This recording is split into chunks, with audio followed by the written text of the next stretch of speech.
Welcome back to Seminary Reflections, the show where I, Brandon Knight, a seminary graduate, talk about seminary, how I would make it better, and things I appreciate about it, and just all the things in between. It's a show where I just reflect on seminary and try to offer ideas and solutions that could actually make it a better environment for students and for people who desire to go into the ministry. And today I want to talk about a resource that I think all seminary students need to have, and that is the Bible. That's a joke. That should be a given, that they have the Bible. No, I recently finished listening to The Rise and Fall of Mars Hill Church by Christianity Today, from Christianity Today. And I know, so current, right? I'm so current on everything. I recently finished listening to that show, and I truly believe that that should be a requirement for ministry students to have to listen to that show. I'm not going to go through like beat for beat the series, episode by episode, and I'm not going to spend too much time talking about all of the critiques of the show, although there is one I want to address because I think it actually does fit this conversation, and I'm not going to talk about how, the production quality of it as well. Those don't matter. That doesn't matter to this conversation. The reason why I think that all ministry students, everybody in seminary, whatever the case may be, should have to listen to The Rise and Fall of Mars Hill Church is because, as it says in the show, this is a cautionary tale. This is we've seen this film before, and we didn't like the ending over and over and over again. We keep having these experiences where a church, their ministry is greatly damaged, or in the case of Mars Hill, just completely falls apart because of something that happened surrounding their leader, the pastor of the church. And this keeps happening, and at some point, we have to look in the mirror and say, is it me? Am I the drama? Like, at some point, we have to address the fact that this expand at all costs model, this model of everything falls on one central leader, that these decisions that kept coming up there in the early 2000s, and still even to this day with the megachurch movement, that it's unhealthy. It didn't work. It may have inflated the numbers then, but the exceptions of healthy churches that had good ministry are few and far between. Actually, there for a while, I went from somebody who was really into the megachurch, non-denominational, multi-site campus model to there for a while just being anti it completely, and thinking that there was no good examples. The show at least brings up one. You could say that Redeemer Church, Tim Keller's church, was one example of an actual healthy mega church, and there's probably others, but this actually gets to like the point, is that I think we're so quick to look at the exceptions of, well, they're not all bad. Yeah, but look at all the damage, spiritual, relationally, emotionally, mentally, that a lot of these churches, including Mars Hill, did. And then obviously a lot of people want to look at it through the lens of, well, look at all the ministry they did, but yeah, look at all the damage, look at all the sin, look at all the bad, the evil that came from it. Like, this is something that at some point we need to stand and address it and make changes, not follow. This is a cautionary tale. This is something that we need to listen, reflect, and make steps so that way we don't fall down these same rabbit trails and holes that these other churches like Mars Hill has gone down. And yes, I know I'm somebody. I'm a nobody. I'm not even a somebody. I'm a nobody. I didn't go to Mars Hill. I wasn't on the production of the show. I don't know. I actually do know somebody who went to Mars Hill. But like, I get it. It's easy for me to like look and say bad, right? So I'm not like unaware of that. I do think that more ministry students need to take this seriously. And churches in general. My large non-denominational multi-site campus megachurch thing that I was going to, when this show was coming out, that I know for a fact that their higher up, the like senior pastor and board of directors, told the staff of the different sites not to promote the show because it was causing people to start to get worried about this model of church. Good. It's a cautionary tale for a reason.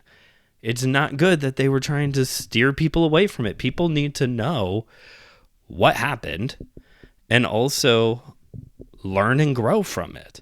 So that's one of the big reasons why I think ministry students should be aware of this podcast series, have to listen to it, because it should really change, I know it has for me, how we approach ministry.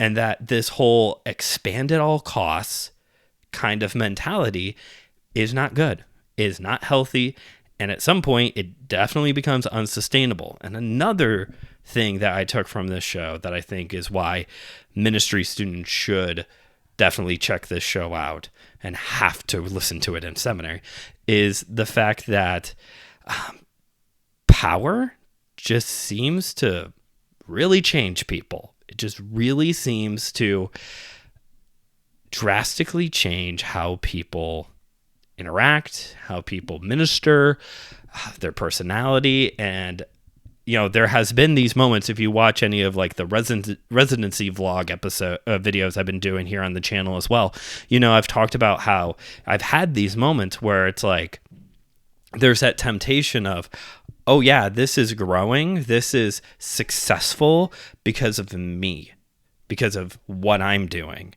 and starting to make the ministry all about me versus, you know, God, who this is all about, right? Like, and that is so subtle. It could be so subtle and so just like innocent. Like, I don't think anybody's trying to make me like a toxic pastor or anything like that. I'm not trying to be a toxic pastor, but like power and influence can make a drastic change in a person's life.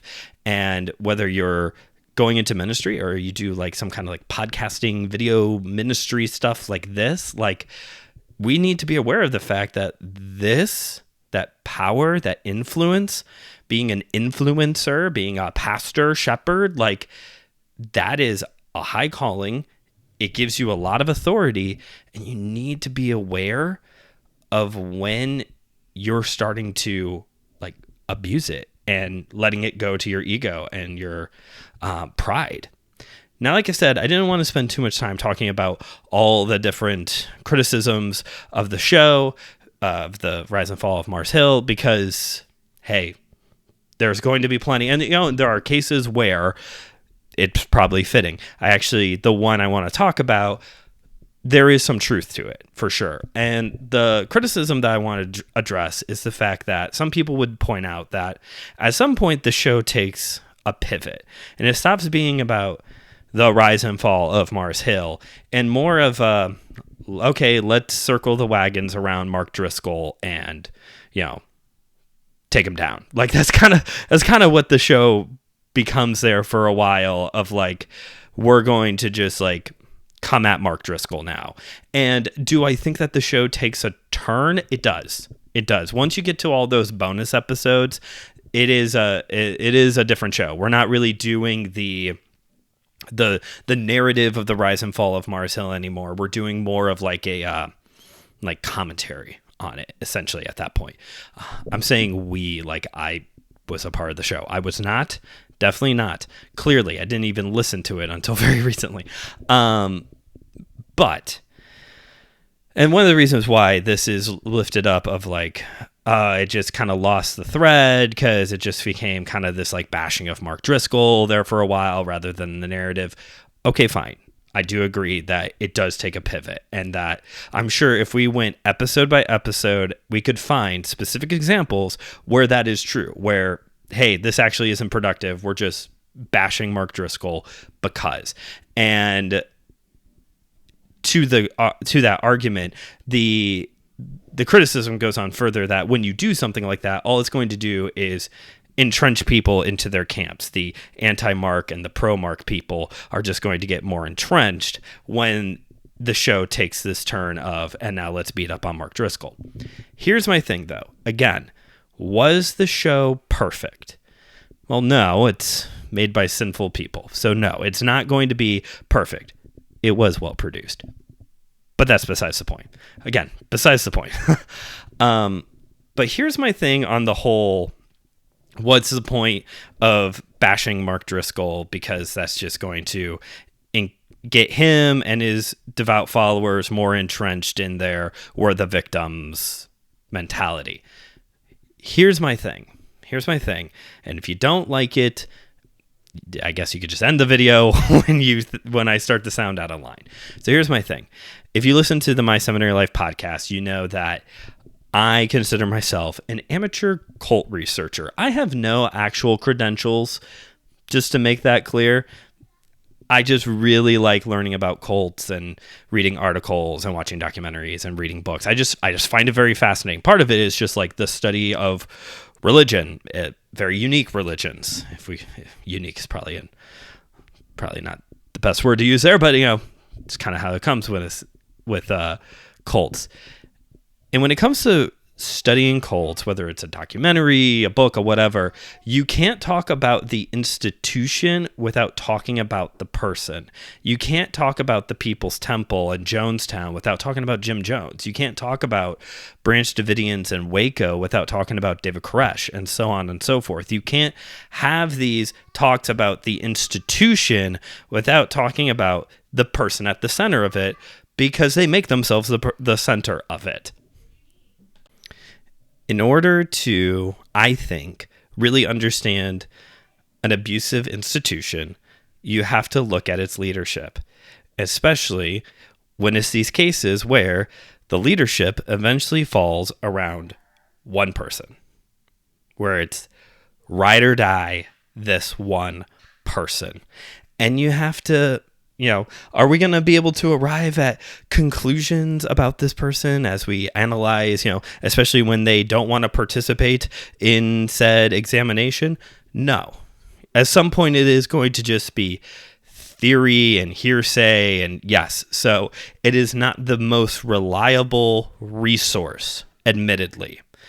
But I think in order to better understand the rise and fall of Mars Hill, better understand why the megachurch model and other models like it end up having these moments of abuse, of manipulation. It's not the institution itself per se, but it is part of the story for sure. But you have to talk about the person in the middle. And again, was there points in the documentary, in the podcast, where it became more of just let's just bash Mark Driscoll? Sure, I'm sure we can find examples of that. But we have to still talk about Mark.